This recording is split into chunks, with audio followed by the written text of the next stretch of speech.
अवनी, एक छोटे शहर की मासूम और सपने देखने वाली लड़की, बड़े शहर में अपने करियर की शुरुआत के लिए कदम रखती है। उसे एक नामी एडवर्टाइजिंग कंपनी में नौकरी मिलती है। पहले दिन ऑफिस में उसकी मुलाकात कबीर से होती है, जो एक सीनियर आर्ट डायरेक्टर है। कबीर गंभीर स्वभाव का है और उसकी जिंदगी का हर पहलू अनुशासन में बंधा हुआ है। अवनी की चंचलता और बेफिक्री उससे बिल्कुल अलग है। पहली मुलाकात में ही दोनों के बीच हल्की तकरार हो जाती है, लेकिन वक्त के साथ दोनों एक प्रोजेक्ट पर साथ काम करने लगते हैं। अवनी अपनी मेहनत और क्रिएटिविटी से ऑफिस में सभी का दिल जीत लेती है। कबीर उसकी प्रतिभा को पहचानता है, लेकिन उसकी तारीफ करने के बजाय उसे हमेशा और बेहतर करने की सलाह देता है।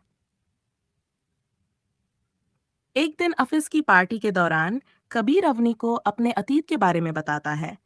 वह कहता है कि उसकी मंगेतर ने उसे छोड़ दिया था, जिससे वह प्यार और रिश्तों से दूरी बना चुका है। अवनी उसकी आंखों में छिपे दर्द को देखती है और मन ही मन फैसला करती है कि वह कबीर को फिर से खुलकर जीना सिखाएगी। समय के साथ कबीर और अवनी के बीच एक अनकहा रिश्ता बनने लगता है। एक दिन बारिश में फंसने के दौरान कबीर पहली बार अवनी के साथ खुलकर हंसता है। अवनी को एहसास होता है कि वह कबीर से प्यार करने लगी है, लेकिन अपने दिल की बात कहने से डरती है। वह कबीर के लिए एक चिट्ठी लिखती है, लेकिन डर के मारे वह उसे फेंक देती है। अगले दिन कबीर गलती से वह चिट्ठी पढ़ लेता है। उसे पता चलता है कि अवनी उससे प्यार करती है, लेकिन अपने अतीत के डर के कारण वह खुद को अवनी से दूर करने लगता है। अवनी को कबीर का बदला हुआ व्यवहार चोट पहुंचाता है। वह नौकरी छोड़कर अपने शहर वापस जाने का फैसला करती है। जब कबीर को अवनी के जाने की खबर मिलती है, तो वह ट्रेन स्टेशन पर उसे रोकने पहुंचता है। बारिश के बीच वह अपने दिल की सारी बात अवनी के सामने रख देता है। वह कहता है, अवनी, तुमने मुझे फिर से जीना सिखाया है। क्या तुम मेरी जिंदगी का हिस्सा बनोगी? अवनी की आंखों में आंसू होते हैं, लेकिन ये खुशी के आंसू होते हैं। वह कबीर को गले लगाकर कहती है, तुमने देर कर दी, लेकिन मैं तुम्हारे लिए हमेशा यहीं थी। बारिश में दोनों हाथ पकड़कर चलते हैं, अपनी नई जिंदगी की शुरुआत करते हुए। उनका रिश्ता अब अधूरा नहीं, बल्कि पूरी तरह से परिपूर्ण है। नई सुबह की शुरुआत। कबीर और अवनी का रिश्ता अब प्यार और विश्वास की बुनियाद पर टिका था।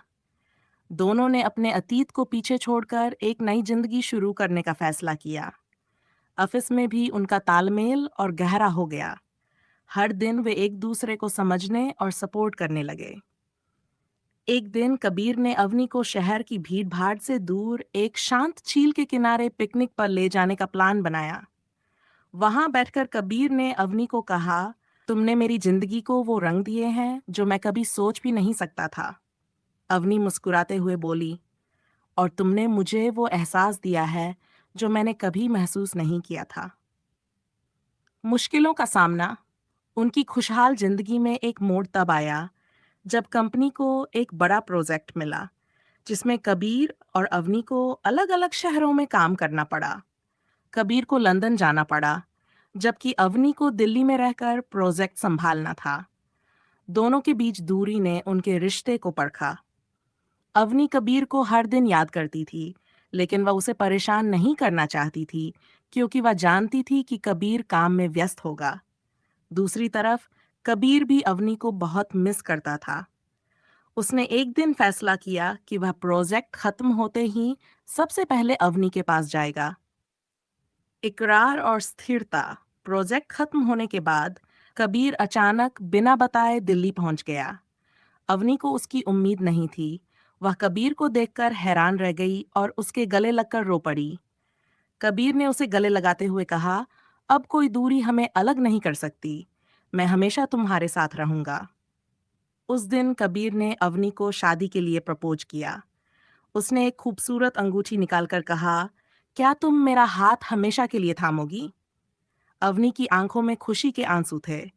उसने कहा, हाँ कबीर, मैं हमेशा तुम्हारे साथ रहूंगी। कुछ महीने बाद दोनों ने अपने दोस्तों और परिवार की मौजूदगी में एक साधारण लेकिन खूबसूरत शादी की। उनकी जिंदगी प्यार, भरोसे और खुशियों से भर गई। अवनी और कबीर ने एक साथ अपनी नई कहानी लिखनी शुरू की, जिसमें हर पन्ना उनके प्यार और संघर्ष की मिसाल बन गया। उनका रिश्ता साबित करता है कि सच्चा प्यार हर मुश्किल को पार कर सकता है, और इस तरह तेरे बिना अधूरी मैं की कहानी ने एक परिपूर्ण और रोमांटिक अंत पाया।